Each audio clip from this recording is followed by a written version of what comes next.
नबी दाऊद में international number के मुताबिक 229 नंबर हदीस है। सैयदना अली रजी अल्लाह तआला अन्हु कहते हैं कि नबी सल्लल्लाहु अलैहि वसल्लम को हालत जनाबत के अलावा कोई और हालत कुरान पढ़ने से माने नहीं होती थी। हाँ, जब आप पर गुस्ल फर्ज हो फिर आप कुरान नहीं पढ़ते थे। इसके अलावा कोई भी हालत हो, चाहे आपका वुजू हो या ना हो, आप सल्लल्लाहु अलैहि वसल्लम हर हाल में कुरान पढ़ा करते थे। कुरान के लिए वुजू शर्त नहीं है जुबानी पढ़ने के लिए। और आजकल तो टच स्क्रीन मोबाइल आ गए हैं, पीडीएफ फॉर्म में कंप्यूटर पे आप कुरान खोल लें।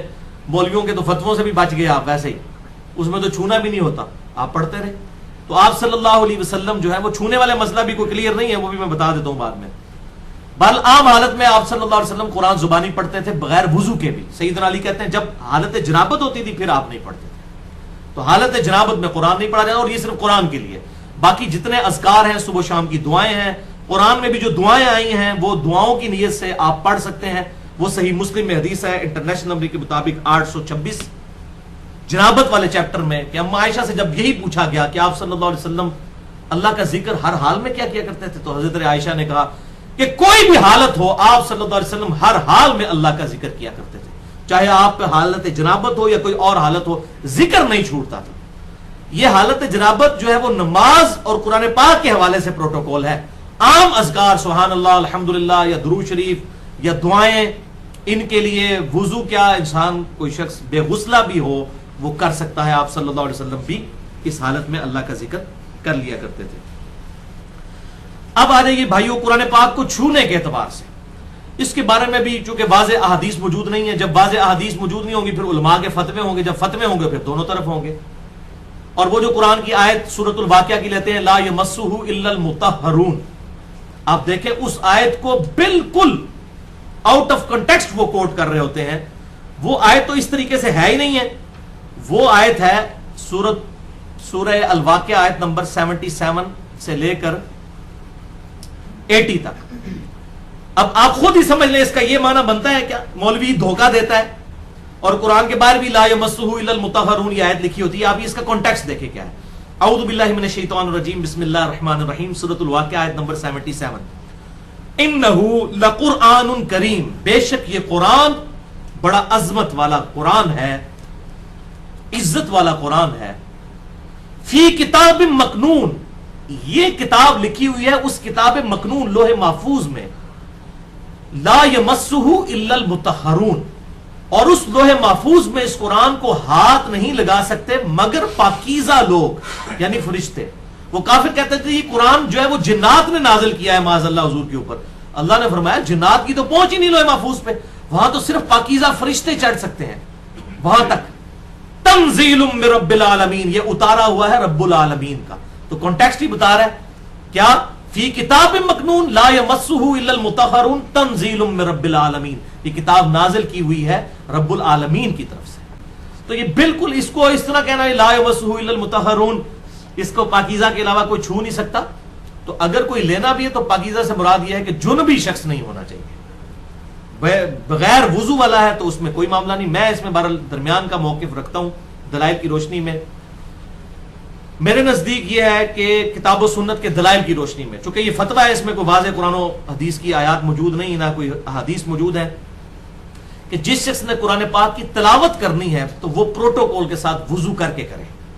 कुरान को हाथ में पकड़ रहा है, जब जुबानी करनी वो तो ठीक है, जब कुरान पकड़कर इसकी तिलावत की नीयत से पकड़ता है तो वुजू का एहतमाम कर ले।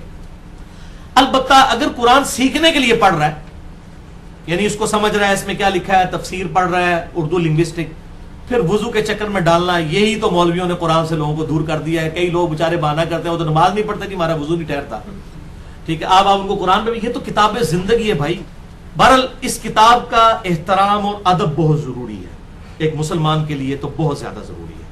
इस हवाले से मैं एक हदीस जरूर बयान करूंगा यहाँ पर। सुनन नबी दाऊद में इंटरनेशनल नंबर के मुताबिक 4449 नंबर हदीस है, कुरान हकीम के अदब के एतबार से बिल्कुल सही सनद के साथ। सुनन नबी दाऊद 4449।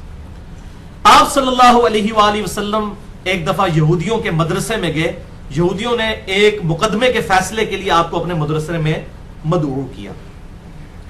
आप सल्लल्लाहु अलैहि वसल्लम तशरीफ ले गए तो उन्होंने आप सल्लल्लाहु अलैहि वसल्लम को बैठने के लिए एक तकिया पेश किया। وہ تکیہ اب آج بھی عرب کے کلچر میں یہ بڑی بڑی گدیاں اور تکیے رکھے جاتے ہیں اس پہ بیٹھنے کے لیے، ایک تو ٹیک لگانے کے لیے، ایک بیٹھنے کے لیے بھی بڑے والا تکیہ جو ہوتا ہے.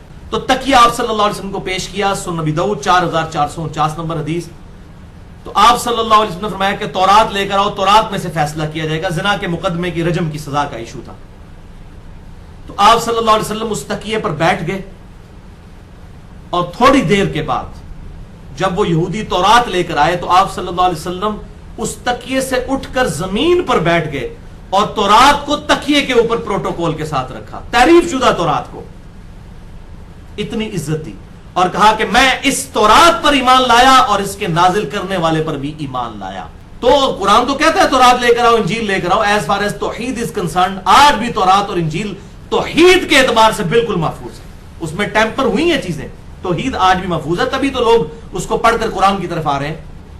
یہ اللہ تعالیٰ نے اس حوالے سے اتنی حفاظت ضرور ان کتابوں کی ہے کہ توحید اس میں محفوظ ہے. تو آپ صلی اللہ علیہ وسلم خود زمین پر بیٹھ گئے اور تورات کو اس تکیے پر رکھا اور پھر آپ نے فیصلہ کیا. اس سے یہ بات پتہ چلی کہ قرآن حکیم کو بھی کسی چیز پر رکھ کر پروٹوکول کے ساتھ اپنے سے اونچی جگہ پر رکھنا چاہیے. اس طرح ہمارے گھروں میں بھی بڑی بوڑھیاں جو ہیں وہ تکیے کے اوپر قرآن رکھ کے پڑھتی ہیں. بہرحال اس میں جو یہ مشہور ہے کہ تکیے پہ بیٹھ نہیں سکتے جو کہ آپ قرآن رکھ لیا گیا ہے، تو یہ بات بھی غلط ہے. ادھر آپ دیکھیں آپ صلی اللہ علیہ وسلم اس تکیے پہ بیٹھے ہوئے تھے، آپ نے اپنی پیٹھ سے نکال کے تو باہر نکالا، اس پہ تورات رکھ دی. تو یہ کوئی ایسا مسئلہ نہیں ہے اس کے اندر، نہ کوئی یہ تکیے پہ کو بیٹھ نہیں سکتا، ایسا کوئی مسئلہ نہیں. بس صرف ہے قرآن پاک کو یہ پروٹوکول دیں کہ آپ سے اوپر والے لیول پہ وہ آ جائے، چاہے آپ تکیے پہ رکھ لیں، کسی ریل کے اوپر رکھ لیں، کسی بھی چیز کے اوپر، ڈیسک کے اوپر، ٹیبل کے اوپر. یہ پروٹوکول ہے. قرآن پاک کا احترام اس حوالے سے ضرور